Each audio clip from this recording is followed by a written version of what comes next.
Ayan, mega love shout out sa lahat. So, ayan na si Daddy.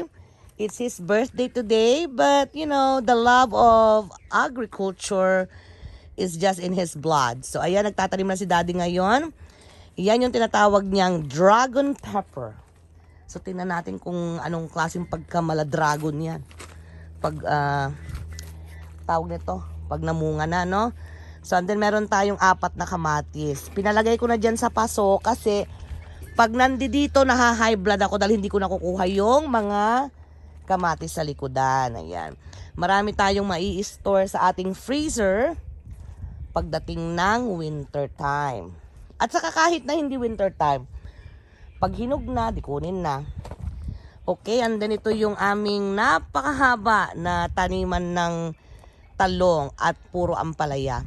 Mahilig kami sa ampalaya.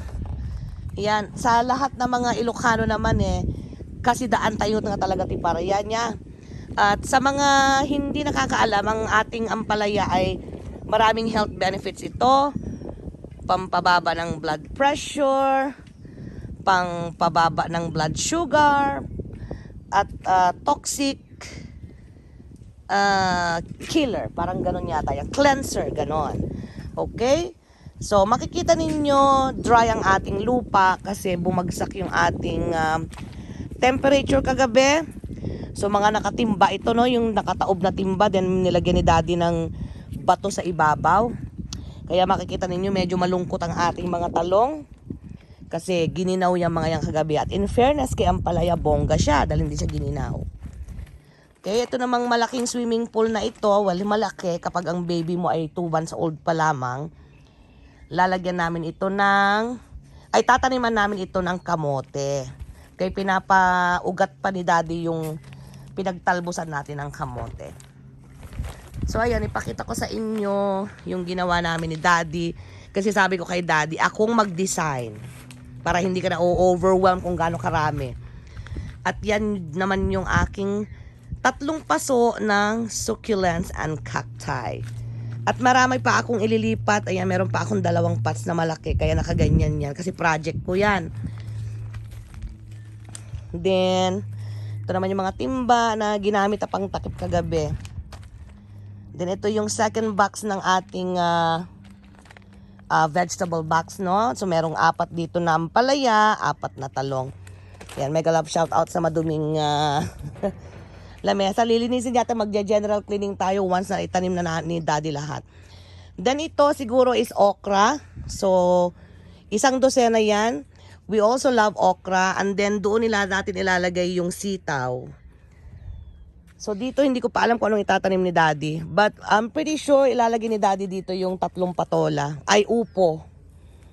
Ayan. So, ito is actually, yung iba dito ay sobra na. So, ipamimigay namin doon sa mga friends namin na gusto magtanim like si Kuya Sam. Mega love shout out kay Kuya Sam, yung ating LBC manager dito sa aming area. And ayan, nakapagpatubo na rin si Daddy ng 2 malunggay tree. O, diba? So, bakit dalawa lang yung malunggay, Daddy? 2 na tumubo?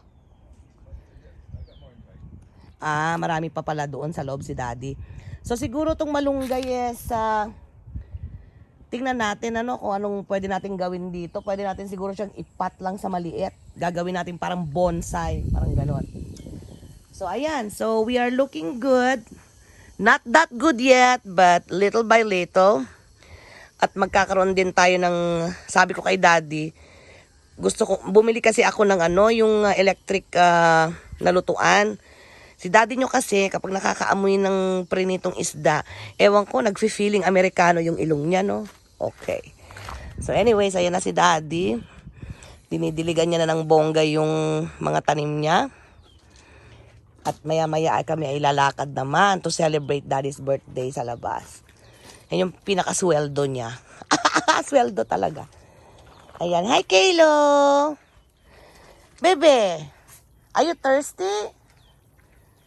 Tapos ayun si Kohan. Tapos tingnan nyo yung ginawa ko sa aking bonggang-bonggang mga pots ng succulents and cacti. Nilagyan ko siya ng seashells. Okay? Ito rin. Okay. O yan. So, naipakita ko na sa inyo lahat ang update sa ating vegetable garden dito sa aming backyard. And thank you so much for always watching our vlogs. God bless everyone.